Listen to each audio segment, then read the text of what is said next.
இந்த உலகத்துல நல்லவங்க யாரு, கெட்டவங்க யாரு அப்படின்னு தீர்ப்பு சொல்றவரு யாருன்னு உங்களுக்கு தெரியுமா?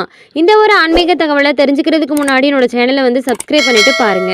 அப்படியே உங்களுக்கு சிவன் பிடிக்கும் அப்படின்னா, ஓம் நம சிவாய அப்படின்னு கமெண்ட் பண்ணுங்க.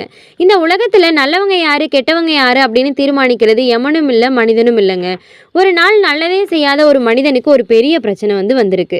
என்ன செய்வதென்றே தெரியாத அந்த மனிதனுக்கு சிவபெருமானே நீதான் என்னை காப்பாத்தணும் அப்படின்னு வேண்டிட்டு அழுக ஆரம்பிச்சிருக்கான். அப்ப எல்லாருமே நினைச்சிருக்காங்க, இவன் ஒரு பாவி, இவனுக்கு கண்டிப்பா தண்டனை கிடைக்கும் அப்படின்னு நினைச்சிருக்காங்க. சிவன் கிட்ட பார்வதி தேவி கேட்குறாங்க, இவன் நிறைய பாவங்களை செஞ்சிருக்கான், இவனுக்கு நீங்க என்ன தண்டனை கொடுக்க போறீங்க அப்படின்னு கேட்டிருக்காங்க. அதுக்கு சிவன் சிரிச்சுக்கிட்டே சொல்றாரு, அவன் செய்த பாவங்களை நான் பார்க்கல, அவன் என்னை நினைத்த அந்த ஒரு நொடியை மட்டும்தான் நான் பார்த்தேன். அந்த ஒரு நிமிஷம் உண்மையான பக்தி அவன்கிட்ட இருந்துச்சு. அந்த பக்தியோட அவனோட பாவம் எல்லாம் கரைஞ்சு போயிடுச்சு. அதனால தண்டனை கொடுக்கறது பாவத்துக்கான தீர்ப்பாகாது அப்படின்னு அந்த மனிதனை அந்த பெரிய பிரச்சனையிலிருந்து சிவன் காப்பாத்திடுறாரு. என்னோட வீடியோ பிடிச்சிருந்துச்சுன்னு சொன்னா லைக் பண்ணுங்க. அப்படியே உங்க ஃப்ரெண்ட்ஸ் அண்ட் ஃபேமிலிக்கு ஷேர் பண்ணுங்க.